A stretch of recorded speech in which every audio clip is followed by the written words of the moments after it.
యోహాను సువార్త గ్రంథం. యేసు జీవితం గురించిన మొదటి వివరణల్లో ఇది ఒకటి. యేసు ప్రేమించిన శిష్యుడు అని పిలువబడే యేసుకు అతి సన్నిహితమైన ఒక శిష్యుడు దీనిని రాశాడని మనం ఈ గ్రంథం చివరి మాటల్లో గ్రహిస్తాం. ఈ గాథ అంతట్లో అతడు చాలాసార్లు కనిపిస్తాడు కూడా. అతడు జెబెదయి కొడుకు 12 మందిలో ఒకడైన యోహానేనా, లేక వేరొక యోహానా? అంటే ఆ కాలంలో యెరూషలేములో నివసించి ఆ తరువాత సంఘంలో పెద్ద అయిన యోహాను అని పిలువబడిన వ్యక్తా అని వాదోపవాదాలు ఉన్నాయి. అది ఎవరైనప్పటికీ ఈ గ్రంథంలో అతని వ్యక్తిగత ప్రత్యక్ష సాక్ష్యం కనిపిస్తుంది. అతడు ఈ గ్రంథం చివరలో చెప్పిన విధంగా ఒక ప్రత్యేకమైన ఉద్దేశంతో అద్భుతమైన విధంగా రచించబడింది. యేసు దేవుని కుమారుడైన క్రీస్తు అని మీరు నమ్మునట్లును, నమ్మి ఆయన నామమందు జీవము పొందునట్లును ఇవి వ్రాయబడెను అని యోహాను చెప్పాడు. ఈ గ్రంథంలో మనం చదివే యేసు సత్యమైనవాడని, సజీవుడని, ఆయన మన జీవితాలను శాశ్వతంగా మార్చగలవాడని యోహాను నమ్మాడు. ఈ గ్రంథం కూర్పు చాలా సుందరమైంది. దీని మొదటి సగభాగం ఒక పరిచయ గీతంతో, ఒక చిన్న గాథతో ప్రారంభమైంది. ఆ తరువాత యేసు జరిగించిన అనేక అద్భుతాలు, సూచక క్రియల గురించిన వృత్తాంతాలు చూస్తాం. అవి ముందుకు సాగే కొద్దీ వాటి చుట్టూ అనేక వివాదాలు చెలరేగాయి. లాజరును చావు నుండి తిరిగి లేపడం అనే గొప్ప మహత్కార్యంతో ఈ వివాదాలు పరాకాష్ఠకు చేరాయి. చివరికి ఇశ్రాయేలు పెద్దలు యేసును చంపడానికి నిర్ణయించుకున్నారు. దానితో ఈ గ్రంథం రెండో సగభాగంలో ప్రవేశిస్తాం. ఈ అధ్యాయాలు యేసు చివరి రాత్రి తన శిష్యులతో ఆయన చివరి మాటలను వివరించాయి. ఆ తరువాత ఆయన బందీ కావడం, తీర్పు, మరణం, పునరుద్ధానం జరిగాయి. ఒక ఉపసంహారంతో ఈ గ్రంథం ముగుస్తుంది. ఈ వీడియోలో మనం మొదటి సగభాగాన్ని చూద్దాం. ఈ గ్రంథం 2 భాగాల పరిచయంతో ప్రారంభమైంది. మొదటి గీతంలోని ఆదియందు వాక్యముండెను అనే మాటలు ఆదికాండం గ్రంథంలో దేవుడు తన మాట ద్వారా సమస్తాన్ని సృష్టించిన సందర్భం గురించిన ప్రస్తావనని స్పష్టంగా గ్రహించవచ్చు. ఒక వ్యక్తి వేరు, ఆ వ్యక్తి మాటలు వేరు. అయితే ఆ మాటలు ఆ వ్యక్తి మనసుకు, చిత్తానికి ప్రతిరూపాలు. దేవుని వాక్కు దేవుని దగ్గర ఉంది. అదే సమయంలో వాక్కు దేవుడయ్యున్నాడు. ఈ మాటలు మనం ఆలోచిస్తూ ఉండగానే తరువాతి మాటల్లో ఈ దైవత్వం గల వాక్కు యేసుగా మానవుడయ్యాడు అని చదువుతాం.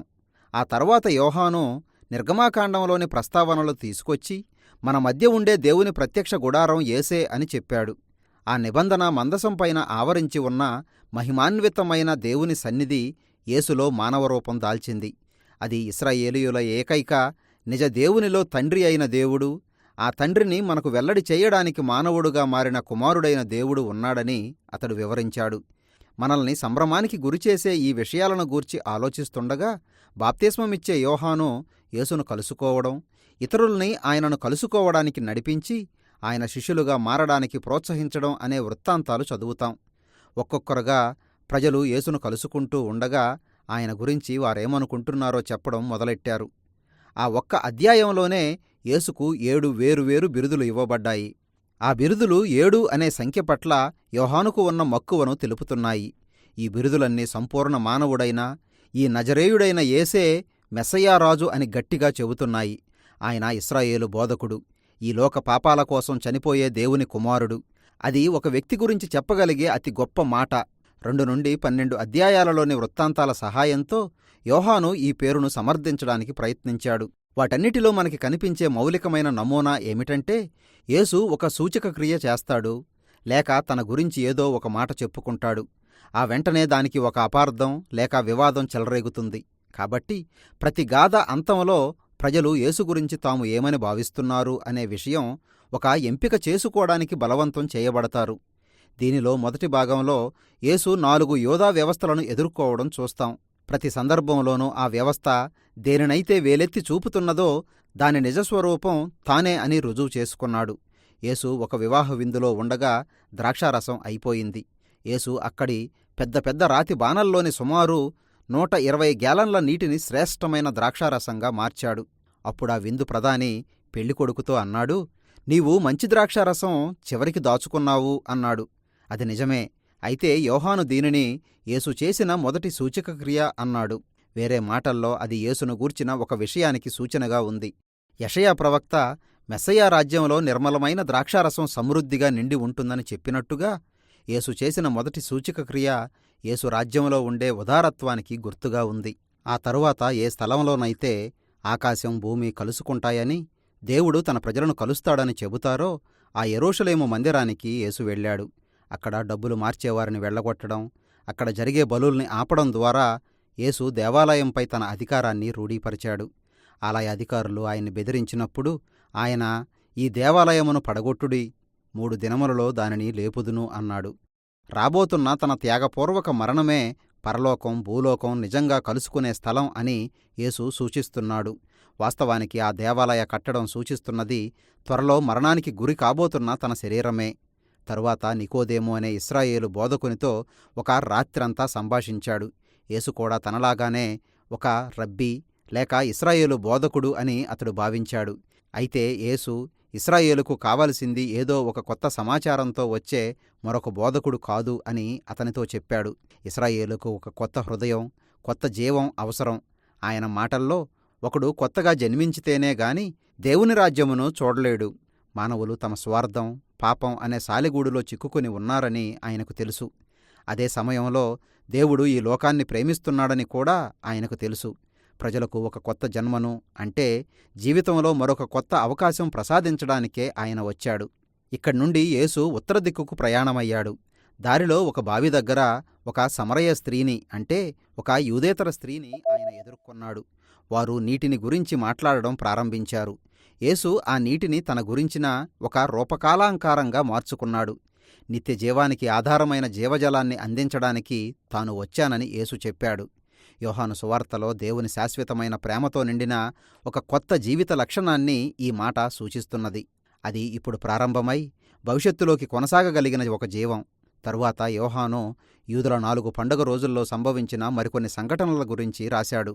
ఇక్కడ కూడా యేసు ఆ పండగలకు సంబంధించిన విధి విధానాలను తన ప్రతిరూపాలుగా ప్రకటించాడు. కాబట్టి ఒక విశ్రాంతి దినాన యేసు ఒక పక్షవాత రోగిని స్వస్థపరిచాడు. అది విశ్రాంతి దినాన పని చేయడం గురించి యూదా మత పెద్దలతో వివాదానికి దారితీసింది. తన తండ్రి కూడా విశ్రాంతి దినాన పనిచేస్తున్నాడని, అందుకే తాను కూడా చేశానని యేసు చెప్పాడు. ఆయన దేవుణ్ణి తన తండ్రి అని పిలుస్తున్నాడని, అంటే తనను తాను దేవునితో సమానం చేసుకుంటున్నాడన్న సంగతి వారు గ్రహించారు. కాబట్టి వారు ఆయన్ని చంపడానికి నిర్ణయించుకున్నారు. తరువాతి గాథ పస్కా పండగ సమయంలో జరిగింది. పస్కా పశువు, రొట్టె, ద్రాక్షారసాలతో కూడిన ఒక సూచనప్రాయమైన భోజనం చేసి వారు నిర్గమాకాండంలోని పస్కాగాథను జ్ఞాపకం చేసుకుంటారు. ఆశ్చర్యకరమైన రీతిలో యేసు వేలాది మందికి ఆహారం పెట్టాడు. ప్రజలు మరింత ఆహారం కోసం ఆయన్ని అడిగారు. అప్పుడు యేసు తానే నిజమైన ఆహారాన్ని అని, వారు తనను భుజిస్తే వారు నిత్యజీవాన్ని కనుగొంటారని ప్రకటించాడు. ఈ మాట చాలామందికి అభ్యంతరం కలిగించింది. ఆయన్ని వెంబడించడం మానేశారు. దీని తరువాత పర్ణశాలల పండగ సమయంలో జరిగిన మరికొన్ని వృత్తాంతాల వరస కనిపిస్తుంది. ఆ పండగ ఇశ్రాయేలీయుల అరణ్య ప్రయాణాలు. ఆ సమయంలో దేవుడు వారిని మేఘస్తంభం, అగ్నిస్తంభాల సహాయంతో నడిపించి వారికి ఎడారిలో నీటినందించిన సంగతులు జ్ఞాపకం చేస్తుంది. యేసు దేవాలయ ఆవరణంలో నిలబడి, ఎవడైనను దప్పిగొనిన ఎడ్ల వాడు నా దగ్గరకు వచ్చి దప్పి తీర్చుకొనవలెను అని గట్టిగా అరిచి చెప్పాడు. ఆ తరువాత ఆయన, నేను ఈ లోకమునకు వెలుగును అన్నాడు. ఆయన తాను ప్రజ్వరిల్లే దేవుని సన్నిధినని, తన ప్రజలకు దేవుడిచ్చే జీవప్రధానమైన బహుమానాన్ని అని ప్రకటించుకున్నాడు. కొంతమంది ఆయనను నమ్మి వెంబడించారు, గాని ఇతరులు అభ్యంతరపడ్డారు. ఇలాంటి గొప్ప అతిశయాస్పదమైన మాటలను బట్టి మరికొందరు ఆయన్ని చంపాలని చూశారు. ఇక చివరి పండగ గాథ జరిగింది. హనుక్కా అనే పండగ రోజుల్లో, హనుక్కా అంటే అర్థం పునరంకితం అని. ఇది యోదా మక్కాబీ అనే వ్యక్తి దేవాలయంలోని విగ్రహాలన్నింటినీ తొలగించి దానిని మళ్లీ పవిత్రం చేసిన సంఘటనకు చెందింది. యేసు దేవాలయ ప్రాంగణానికి వెళ్ళి, దేవుడు పరిశుద్ధుడుగా ఉండడానికి ప్రత్యేకించిన వాడిని తానేనని, దేవుని సన్నిధి నివసించే నిజమైన దేవాలయం తానేనని ప్రకటించాడు. నేను నా తండ్రి ఒక్కటే అని కూడా చెప్పాడు. ఈ మాటలు యెరూషలేము నాయకులకు ఆగ్రహం తెప్పించి వారంతా ఏకమై ఆయన్ని చంపడానికి కుట్ర చేశారు. కాబట్టి ఆయన ఆ పట్టణం విడిచి వెళ్ళిపోయాడు. ఈ కలహాలన్నీ చివరికి ఒక అంతిమ సూచక క్రియకు దారితీశాయి. ఆయన ప్రియ స్నేహితుడైన లాజరుకు జబ్బు చేసింది. అతని కుటుంబం యెరూషలేముకు దగ్గరలో నివసిస్తున్నారు. ఆ ఊరికి వెళ్లడం యేసు ప్రాణానికి హానికరం. యేసు అక్కడికి వెళ్లకుండా తన ప్రాణాన్ని కాపాడుకోవచ్చు, కానీ ఆయన లాజరును ప్రేమించాడు. లాజరు చనిపోయాడని ఆయనకు తెలియగానే ఆయన వెళ్ళి అతన్ని తిరిగి బ్రతికిస్తాడు. లాజరును అతని సమాధి నుండి బయటికి రమ్మని పిలిచాడు. అది తన ప్రాణానికి ప్రమాదం అని తెలిసినా కూడా సహజంగానే ఈ అద్భుతమైన వార్త వేగంగా పాకిపోయింది. యేసు ఊహించినట్టుగానే యెరూషలేము నాయకులు అది విన్నారు. ఆ వెంటనే ఆయన్ని చంపడానికి కుట్ర చేశారు. కాబట్టి ఆయన యెరూషలేము నాయకుల చేత తిరస్కరించబడిన ఇశ్రాయేలు రాజులాగా ఆ నగరంలో ప్రవేశించాడు. యోహాను సువార్త మొదటి సగభాగం యేసు తన స్నేహితుని కోసం తన ప్రాణాన్ని అర్పించడానికి సిద్ధపడడం అనే గాథతో ముగింపుకు వచ్చింది. అలాగే ఇది మనం తరువాతి భాగంలో వివరంగా చర్చించబోయే సిలువ అనే సంఘటనకు నడిపించింది. అయితే ఇప్పటికీ యోహాను సువార్త మొదటి భాగం ఇంతవరకు మాత్రమే.